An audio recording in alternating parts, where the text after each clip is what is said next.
Good morning. Good morning, fellow humans. Today is Saturday, October 5th, 2024. It's just about 6 o'clock here in southwestern Nevada, Nye County, George Norrie Art Bell country,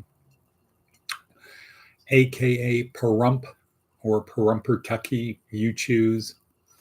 So here we are once again, making things happen in our own lives, right? This is making things happen in our own lives.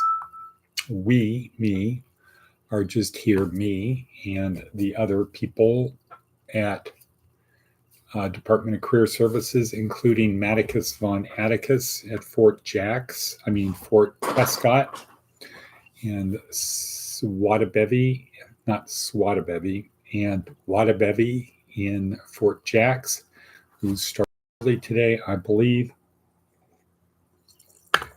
and Hannah in Portland, and Sylvia in Las Vegas, and other people from parts hither and yon. That kind of sounded good. Okay, well, anyway, this is G.school. So weekends are G.school.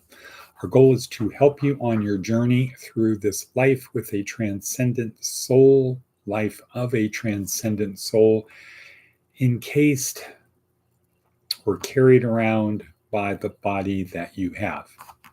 And so the idea is to make the most of the body you have, the opportunities and challenges before you, without losing your objectivity, your ability to navigate through that. So how are things in Fort Prescott, Matt? While we're waiting for Matt to respond, let's say yesterday I had the good privilege and honor to spend time with Father Max Oliva. Good. Are there more words than one to describe how things are in Fort Prescott? So Father Max is a 50-plus year Jesuit, probably close to 55-year plus Jesuit, seen a lot, done a lot, and it's the spiritual director for novum-u for our school, has been since about 12 years, I would say. And I wouldn't say monthly, but close to monthly, get to spend 3 to 4 hours with him. Yesterday was one such day. Part of our discussion was the Church of the Future, Rahner, mysticism, multiculturalism, etc. Okay. No more words, Matticus von Atticus, how things are going there. How's it getting your license? Okay, well, today at G.school, while we're waiting for Matt, once again, today at G.school, the theme of today is about the Church of the Future. Yeah, it's an important thing to consider, probably more important than ever before because of changes in government. This is a big election year, a pivotal year. Big changes, big things happening. So,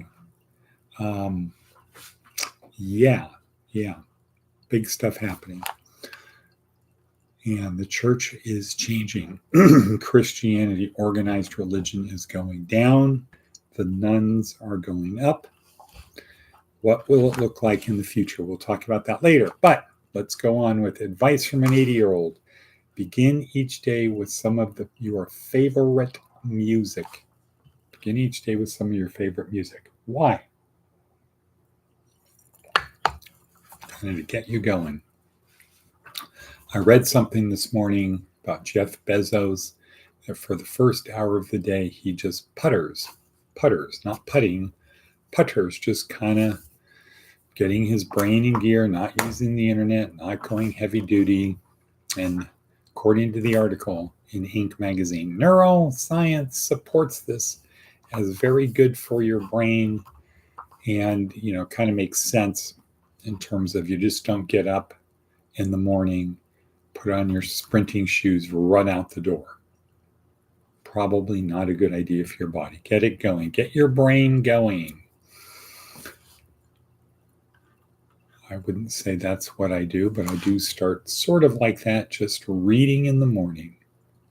Just reading in the morning for about 45 minutes, thinking, praying, projecting the day into the future, doing my examine of yesterday. What was yesterday like? What were the highs, the lows, the good, the bad? What lessons did I learn? What are the things I want to remember? Just thinking about that, and then thinking about the future, thinking about things I am grateful for, my attitude of gratitude. So in our four-part non-podcast preparation breathing exercise, didn't really do that this morning. Number 2, attitude of gratitude. 3, review of yesterday. 4, project. That's what I do before 5, approximately 5 o'clock an hour ago when I get out of bed. And then we will say, the Lord bless you and keep you. The Lord make his face to shine upon you and be gracious to you. The Lord lift up his countenance upon you and give you peace. Okay, that's kind of cool. Let's see, Seth Godin today. Seth. Let's just see what's happening with Matt. I'm having some personal issues right now. Let's see, are the Mormons helping? You talking to anyone else? You got any pals? You ready to come back? What's going on? What can we do to help? Because that's what we do. We're here to help on the journey through life. And you can certainly always reach out to Wadabevi, though apparently she is working this morning, probably till about 2. Probably till around 2. Anywho, Seth Godin. Yes, but how does it work? So Seth Godin says, I worked with Arthur C. Clarke at the beginning of my career. Wow, lucky guy. He's most famous for saying, any sufficiently advanced technology is indistinguishable from magic. Right, I think that's Clarke's first law. Magic isn't such a bad thing. And we certainly have plenty of advanced technology around. Advanced in the sense that we can't be bothered to take the time to understand it. A friend showed me his electric water bottle. Tiny USB charged battery is in the lid. It gets rid of the impurities. I wondered, where do the impurities go? It's probably a more powerful placebo if you simply accept that something magical is happening inside the bottle. But no, it doesn't get rid of the impurities. There's a chance that it creates a light that kills some of the microorganisms, and there's even better chance that in New York, there's absolutely nothing to worry about, battery or no battery. In other words, the water in New York is perfectly fine to drink. Perhaps it's more useful to say, any sufficiently advanced technology is worth understanding. If we understand it, we can use it well. We can improve it. We can share it with confidence. AI, rice cookers, and vaccines are not magic. They're understandable technologies we can learn about and improve. Right. AI is everywhere. This morning, I took the picture of Father Max and myself on my phone, did the AI thing, and took out people and things in the background, and bingo, bango, bongo. Much better picture. Crazy. Okay, so that's Seth Godin. Let's see. Also, I received from Father Max the Serenity No, it's not the Serenity Prayer. It's something. Bum, bum, bum, bum. Come on. Poof. Where's the magic? Where's the magic? Okay. So this is not the Serenity Prayer, but it's a different version. Grant me the serenity to accept the people I cannot change, the courage to change direction when I see them coming, and the wisdom to not smack some sense into them when I can't avoid them. Amen. Okay. All right. All right. Some people feel God is going to be offended. The creator of the universe and time as we know it, and the laws of physics as we know it, is going to be offended by a joke.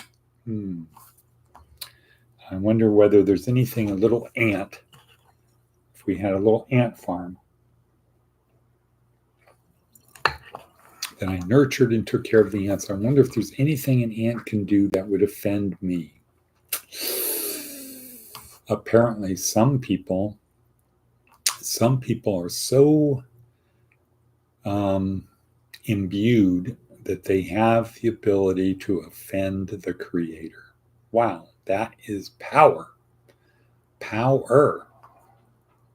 Unfortunately, my God is bigger than that. I cannot offend my God. And my God knows my weaknesses and shortcomings and loves me despite them. Not a bunch of, I'm not likened to dirty rags. I wouldn't consider my ant collection to be like, or my ant farm to be like dirty rags. They're so dirty rags. No, I have compassion, empathy for them, whatever. Oxytocin flows through me when I think of my ant farm, my metaphorical ant farm. All right, Church of the Future, yes. So this starts with a little thinking exercise. Imagine 100 years ago in the year 1924, a bunch of pastors and preachers and priests are sitting around a table talking about what's it going to be like 100 years from now? What's the church going to be like 100 years from now? My hunch is they'd say pretty much the same as it's been for the last 100 years, but there'll be more people. Because all they knew was their own frame of reference. They did not think about how multiculturalism, how changes in culture would impact the church. Right now, one of the big things is people that are not in the mainstream in terms of sexuality, gender, etc., an interpretation of the New Testament, Old Testament, the Bible, especially non-Jesus part, non-gospel part,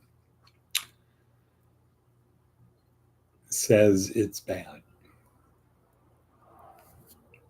So those people should not be part of the church. But if you think about it, isn't that up to God to decide? Isn't our thing to love one another as Jesus loved us? And so if you know the tree by the fruits it bears, somebody that's of a different type of person, but if they bear good fruit, shouldn't we love them as Jesus loved us and leave the ultimate stuff to God to decide whether they're going to be one with God or they're going to go to purification? Or, as Father Max described it, I don't really use the word purgatory, but most people identify with the word purgatory, the place you go after you die if you don't go to heaven. And he describes it like a car wash. go through purgatory is like a car wash where it's getting rid of the sins, our sins, the grime and grease and dead bugs and whatever's on there. So we come out, ba-bam, ready to go. The church of the future must include everyone, or as Ronner says, is it Karl Ronner? No, I don't think so, but the church, the devout Christian in the future will be a mystic or will cease to be anything. Mystic.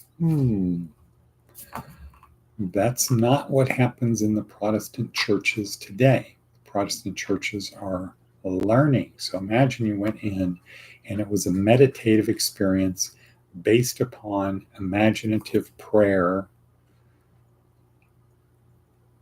where people were having their Gandhi neurons merge with one another, harnessing, having the power and audacity to harness that presence within to imagine better versions of ourselves and our communities. Where we love God with all our heart and mind and soul, we love one another as Jesus loved us, and we go to make disciples of all nations. And in the how do you love one another as Jesus loved us? The spiritual and corporal works of mercy. And we talk about who's doing what to do that and help organize or help people be able to do that. Sounds kind of cool. Matt says, I'm the only one here. What does that mean, Matt? I thought you had roommates. If you're still there, I thought you had roommates. Or are you referring to the people from here, like Todd or Charles?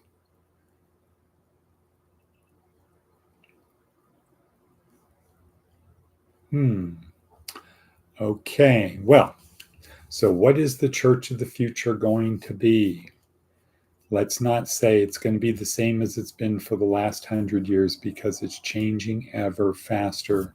And the people who identify as Christians is going down. People are becoming more, well, I have an attitude in my life that I'm a good person and that's good enough. But that's not what Jesus said. He said you actually have to do the things. You just don't get to say, Lord, Lord, I believed you. I believe in you. So anyway, that's where we at. That's where we're at. And call it at about 18 minutes. So with that, we're going to say Avita Zane, miss all of you people, Sophie, Charlene, Diana, Sylvia, Monica.